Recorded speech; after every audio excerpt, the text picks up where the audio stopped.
ওরে আল্লাহ বাইরে ভাই, যদি কেউ ওইদিকে আপনাকে হাইজ্যাক করে। আল্লাহ। হ্যালো এভরিওয়ান, কি অবস্থা সবার, কেমন আছেন সবাই? আশা করি সবাই ভালো আছেন, আল্লাহর রহমতে আমিও ভালো আছি। তো আজকে আমরা নতুন একটি জায়গায় আসলাম, আর দেখেন সব দিকেই শুধু পাহাড় আর পাহাড়। এটা সম্পূর্ণ নতুন একটি জায়গা, বাট আমিও এখানে কখনো আসিনি। তো আজকে এই দিক দিয়ে আসলাম, আর আমার নিজের কাছেই মানে এতটা ভয় ফিল করছে যে আসলে আমি কোন দিকে যাচ্ছি, কোথায় যাচ্ছি, এটা মানে এইরকম একটা অবস্থা। তো দেখেন মানে এইদিকে মানুষের চলাচল খুবই কম। তো দূর দূরান্ত থেকে যারা আসবেন অথবা এলাকারই যারা আসবেন, মানে এই দিকটা আমি যতটুকু মনে করি যে সন্ধ্যার পর এই দিক দিয়ে চলাচল করাটাই না করাটাই সবচেয়ে বেস্ট। তো এই দিক দিয়ে রাস্তাটাও অনেক ভাঙা। হ্যাঁ দেখেন কি একটা অবস্থা।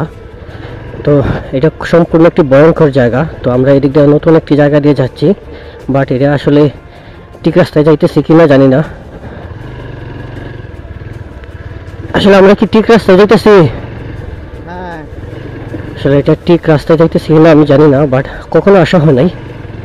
তো আপনারা যারা ঘুরতে আসবেন এইরকম ভয়ঙ্কর জায়গার ভিতরে কখনোই ঢুকবেন না। আপনারা চা বাগানে আসলে চা বাগানের সামন থেকে ঘুরে চলে যাবেন, অথবা যে কোনো জায়গায় গেলে বেশি একটা ভিতরে যাওয়ার চেষ্টা করবেন না। এখন মনে করেন যে এই জায়গায় আমি সম্পূর্ণ বলতে গেলে নতুন। জিজ্ঞেস করুন, হ্যালো আঙ্কেল, শাহপুরকে এইদিকে যাওয়া যায়? এদিকে ঠিক আছে। তো আসলে সম্পূর্ণ নতুন একটি রাস্তা, আমি জানি না যে কতটুকু সময় লাগবে আমাদের সেই শাহপুর যাইতে। আসলে এটা এতটা জঙ্গল, মানে দেখেন অ্যামাজন জঙ্গলে তো মনে করি যে ভয়ঙ্কর। আরে এখন এত বড় ডাউন আমি কিভাবে উঠবো? হ্যাঁ উঠতে পারবো নি? ওরে আল্লাহ বাইরে ভাই, এটা কই আইছি আমি নিজেও জানি না।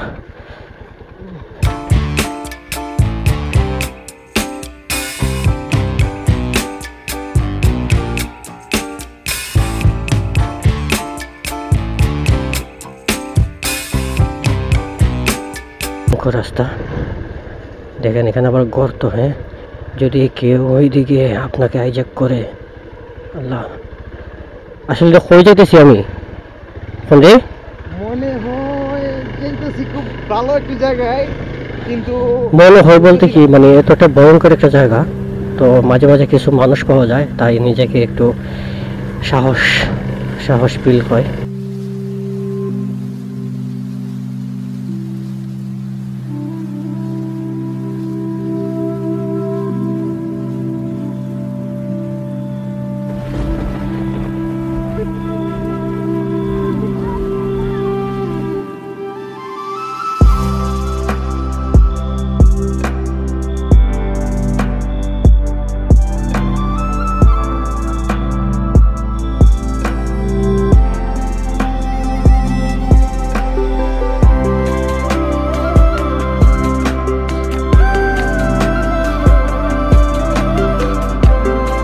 আমাদের সাথে সাইকেলটা কি আসতেছে?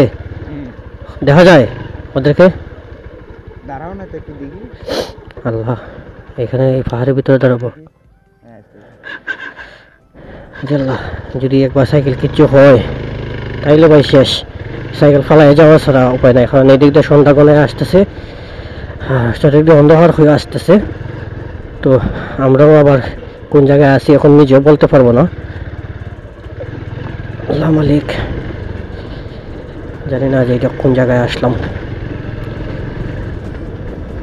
তো আমি গলায় দাবি করবো যে আপনারা কখনোই এই ধরনের রাস্তা দিয়ে বাইক নিয়ে ঢুকবেন না। যদি ঢুকেন আর এই পাহাড়ের ভিতরে যদি একটা দুর্ঘটনা ঘটে যায় আপনার বাইকের, তাহলে এই বাইক এখানেই রেখে যাওয়া ছাড়া কোনো উপায় নেই। তো আমি বলবো যে এই ধরনের পাহাড় দিয়ে বাইক নিয়ে কখনোই আসবেন না।